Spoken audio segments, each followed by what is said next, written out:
This is Ink on the Brain, Teaching Print in a Post-Print World, Part 2. I'm Todd Duran, Professor of Graphic Design at Spring Hill College.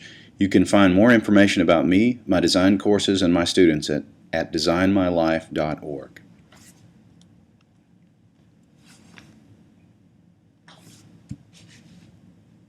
Although Gutenberg used a Gothic black letter type style in his printing, the books we're examining today use Roman type.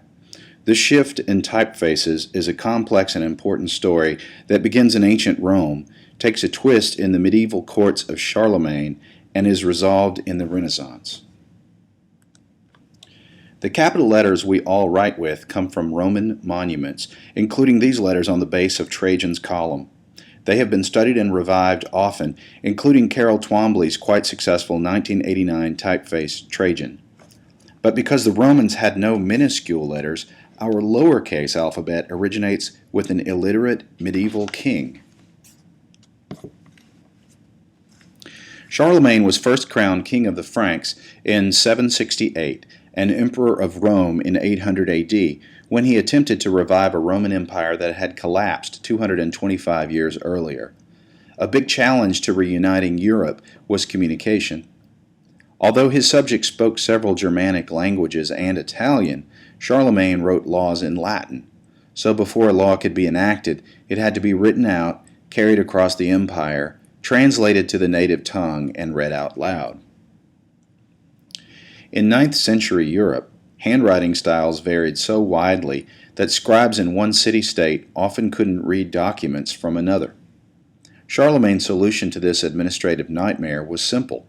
The Holy Roman Empire would standardize official handwriting into the neat, simple style called Carolinian minuscule, until it devolved into the heavy, illegible black letter type imitated by Gutenberg. Carolinian minuscule was used to transcribe over 7,000 Roman texts. Most of our knowledge of classical literature, in fact, comes from that decision to streamline penmanship. The new handwriting didn't resurrect the Roman Empire, however. By the year 888, Europe had again fragmented and culture was stagnating. By the 1300s, the Greek writer Petrarch was hoping for change when he wrote, "This sleep of forgetfulness will not last forever. When the darkness has been dispersed, our descendants can come again in the former pure radiance." Finally, those ancient writings were rediscovered in the 15th century, at which time scholars made a big mistake. The clean and simple writing in these old manuscripts looked so classical that these scholars decided it was ancient, when actually the writing had been developed a quarter century after Rome fell. Undeterred by the facts, however, scribes renamed this new old writing style Litera Antiqua, or Letters of the Ancients, distinguishing it from Gothic styles that they grouped under the name Litera Moderna.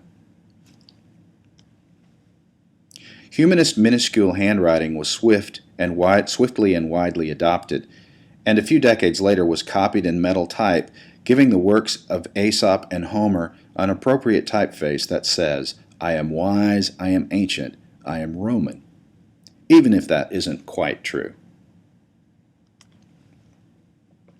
The first printers to use Roman types were Arnold Panarts and Conrad Sweinheim in 1467, who printed Latin texts in Rome. Some scholars believe Sweinheim learned printing from Gutenberg in Eltville, where the print pioneer may have supervised a press. The partners may have cut punches and cast new type in the humanist style to entice more customers. Litera Antiqua became popular, and over the next century it replaced Gothic types in most European countries.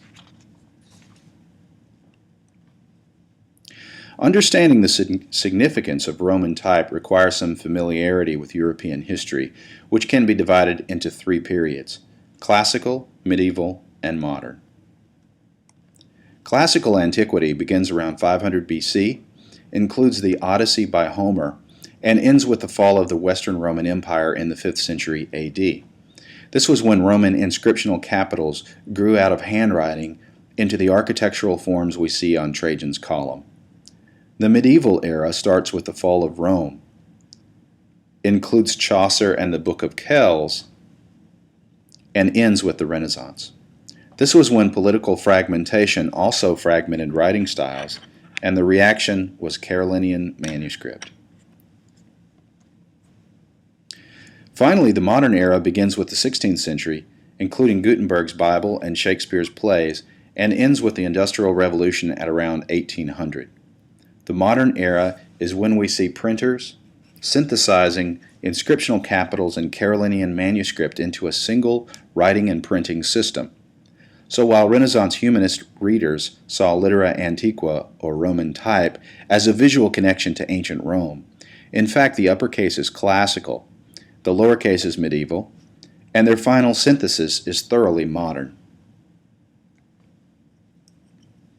Constantinople was the capital of the Roman Empire and the center of Greek culture from 330 AD until it fell to the Turks in 1453. After the fall of Constantinople, many Greek intellectuals fled the Ottoman Empire, settling in Italy. They often brought Greek manuscripts with them, translating them for publication into Latin. This wave of Greek immigrants set the stage for the Renaissance by providing the human capital to translate and publish classical texts. All of this created the perfect storm of art, scholarship, and commerce that we call Venetian book printing.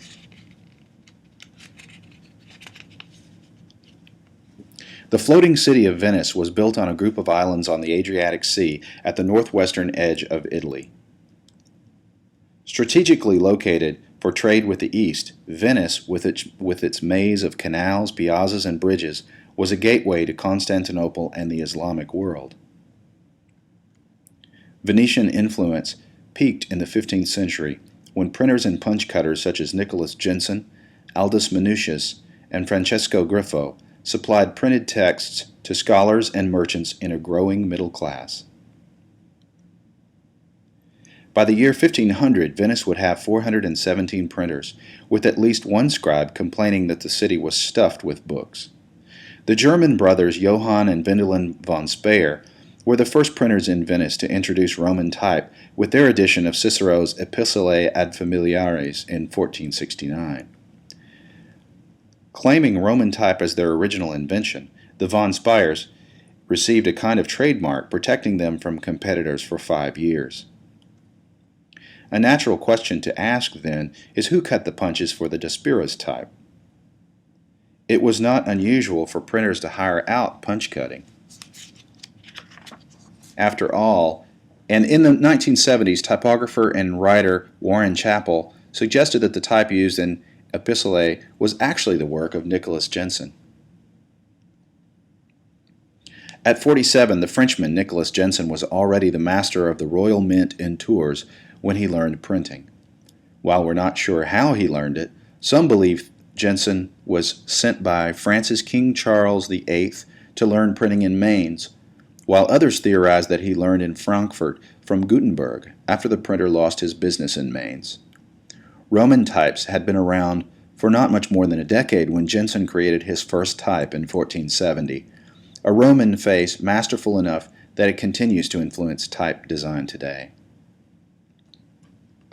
Jenson set up shop in Venice in 1467, just after Johannes Daspirus' death, publishing Latin texts, including some luxury editions printed on vellum for illumination.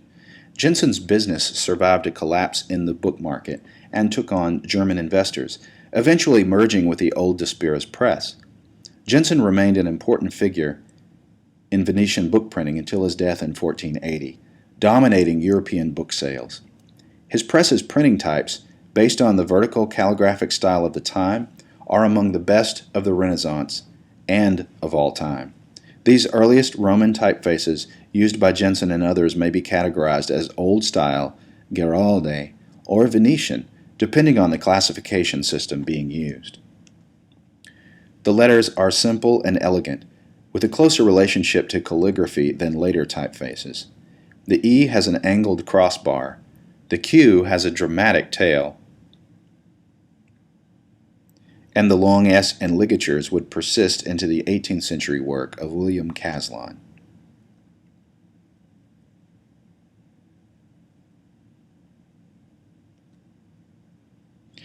The next generation of Venetian printers included Aldus Manutius, the printer responsible for the first Italic and Greek typefaces. Born Teobaldo Manucci in Sermoneta, Italy, Aldus found a patron and settled in Venice in 1498, the year after our books were printed. A scholar and businessman, his focus was on publishing less expensive, smaller-sized edition for scholarship and personal reading. Aldus was awarded a monopoly to produce books in his Italic and Greek types, and these Aldine books became so popular that rich merchants included them in portraits of their wives, as seen here. Aldus did not cut his own punches, however, instead hiring independent punch cutter Francesco Griffo of Bologna. Griffo cut Aldus's most important types, including the first italics. Aldine editions in Greek, along with their related dictionaries and translations, kept Greek scholarship essential for studying literature, history, and other subjects alive after the fall of Constantinople in 1453. At least 127 editions were printed under Aldus's leadership from 1498 to 1515, and his press continued to produce books until 1598. That concludes Part 2.